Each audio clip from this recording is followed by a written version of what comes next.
The studio was almost empty of technicians that day. Sam had just finished changing when he suddenly saw Katrina standing alone in the corner of the hallway, holding her phone, her eyes slightly confused. He started to walk away, but after only a few seconds, she looked up and met his gaze, longer than usual. "Are you okay?" Sam asked, his voice low but warm. Katrina chuckled, but couldn't hide her distraction. "It's just, an internal email was sent by mistake. Our names were next to each other on the private guests list. Someone saw it." Sam paused slightly. He stepped closer, enough to hear her slightly shaky breath. "Who knows?" "Not yet," Katrina replied, her eyes glued to the phone screen. "But if someone digs deeper, they'll be curious why we were invited, at the same time, at the same location." The silence was brief, but tense. Across the door, a few crew members were still packing up their equipment, none of them paying attention to the two of them standing closer than necessary. "Then we should probably delete it before the rumors fly," Sam whispered, but his eyes lingered on her lips for a long time. Katrina didn't answer right away. She just took a step back, then whispered as if unintentionally, "Sam, what if they guess? What if someone took a picture?" Sam smiled lightly, a smile that was only for her, not the audience, not the press. "Then they'll just think it's a rumor. As for the truth, only we know."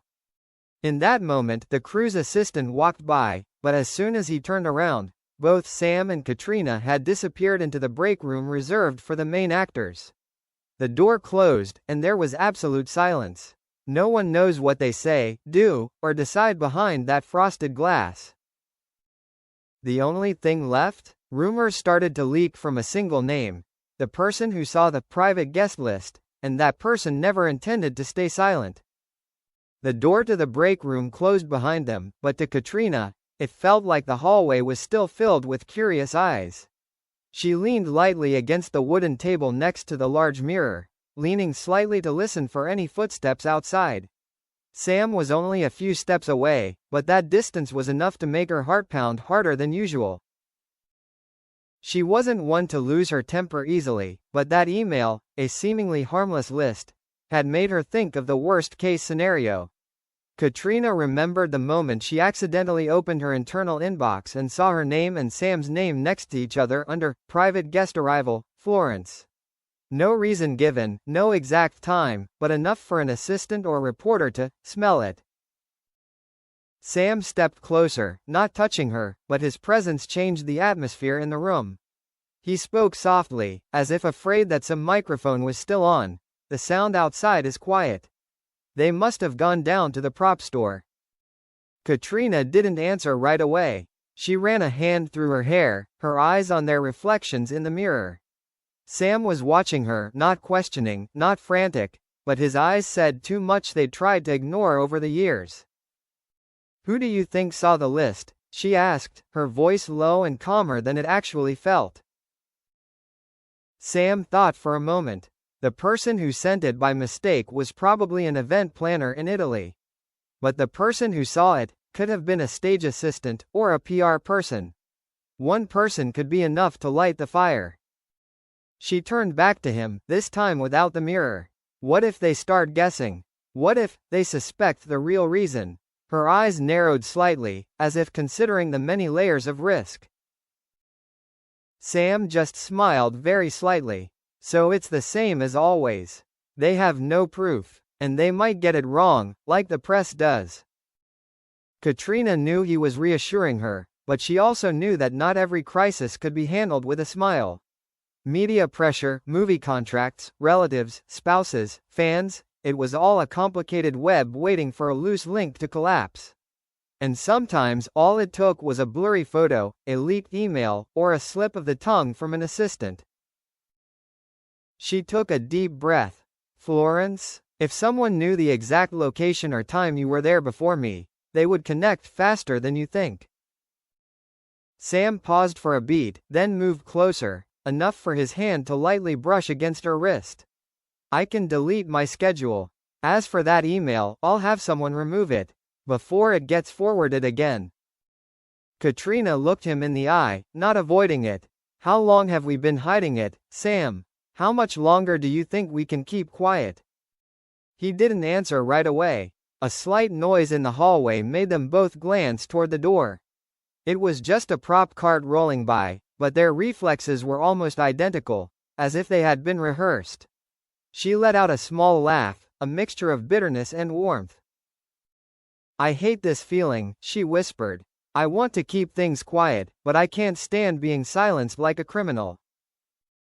Sam looked at her, his eyes softening. I know, but it's not the time to make anything public. I understand. She avoided his gaze, walking over to sit on the edge of the couch by the window. The ash-gray curtains fluttered as a breeze blew in through the small opening. She imagined the person who had seen the email list, who they were, how long they had the information, and whether they intended to use it to trade, threaten, or spread rumors. A small rumor, if pressed in the right place, could ignite like a fire. She remembered yesterday morning, while filming a rather tense scene, her new assistant, Hannah, glanced at her tablet screen and glanced at her strangely. Katrina didn't think much of it then, but now, the feeling of putting the pieces together became unsettling. Sam sat down next to her, not too close but close enough for her to feel his body heat through the fabric. If you want, I can tell the tech department to look up the internal email access log. Figure out who opened the file. Then we'll take care of it. How? She tilted her head to look at him, her voice lower. Depends on whether it was intentional or not, Sam replied, his eyes not joking. Katrina was silent for a few seconds before saying, what if it was Hannah? She's smart, observant, and used to work in media. I'm not sure she'd shut up if she saw something shocking enough. Sam looked at her, his eyes narrowing slightly as if he were processing the information. If it was her, I'd talk to her directly. Or I'd make her believe it was all a misunderstanding. Katrina turned her face away, avoiding the gaze that might sway her. She said softly, Sam, what if one day they have something that is no longer a rumor? If a photo is leaked, or a meeting in Florence is recorded? Sam did not answer immediately. He stood up, walked to the door, opened a small crack to check if the hallway was really empty. Only after making sure no one was standing nearby did he return to her and say softly, if that happens, I will be the first to claim it. I won't let you face it alone. Katrina's heart clenched at that. She didn't know whether to be grateful, scared, or touched. They had stepped too far past the safety line years ago, but had never said it out loud. She brushed her hair aside, feeling his gaze linger for just a moment before leaving when she heard footsteps at the end of the hallway. No one knocked, but both of their instincts told them they shouldn't be in this room together for another 5 minutes. I'll go first, Katrina whispered. You go in about 3 minutes. If Hannah or someone in the tech department sees, at least we won't be walking out together.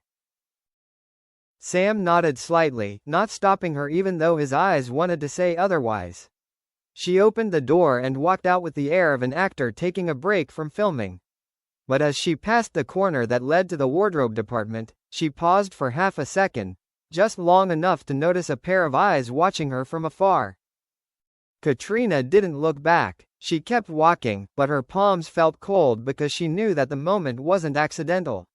Someone had seen it. Hannah, a lighting person, or someone else, she didn't know. But the look wasn't an inadvertent glance. She turned down the stairs and pulled her phone from her coat pocket. The screen showed an unopened message from an internal number. I think you should double-check Florence's list before someone else checks it for you. No emoji, no sender name. For a brief moment, she felt everything around her slow down. She stared at the text for a long time, then locked the screen before her heart could beat any faster. No one was allowed to see her face change at this moment. Upstairs, Sam was still in the other room, and the sender had taken the initiative to signal.